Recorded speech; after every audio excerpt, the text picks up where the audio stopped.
ويشطح ترجعين ان شاء الله. ان شاء الله ان شاء الله ان شاء الله. باكر على الهنا. أنا أشكركم هواية ساعدتكم وياي.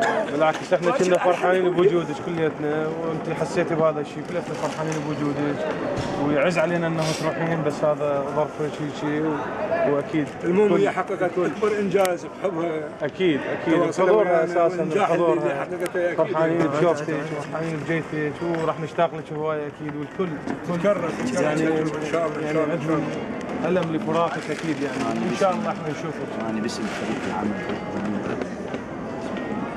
إخوان أعزاء المنتجين، أنا أختصر تجربة دالي في هذا العمل بكلمتين.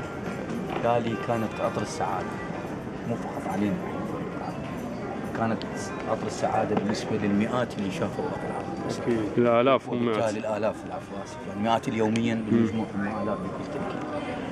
فأعظم شيء الإنسان عندما يأتي بمجموعة يترك أثر، مو بس أثر طيب، لكن أثر يثير بداخلنا الهيجان، الدموع والهاي. يمكن إحنا كلتنا يعني عاجزين على أن نقدم كلمات لهاي الإنسانة اللي كرمتنا بالتزامها وبحضورها وانتمائها الحقيقي من اليوم الأول للمسرحية.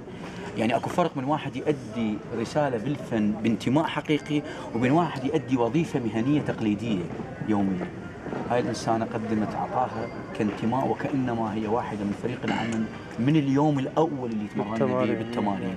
ولذلك مو سهل تجي فنانة تختصر المسافات وتختصر الوقت وتختصر الزمن في ترتيب علاقاتها مع الآخرين.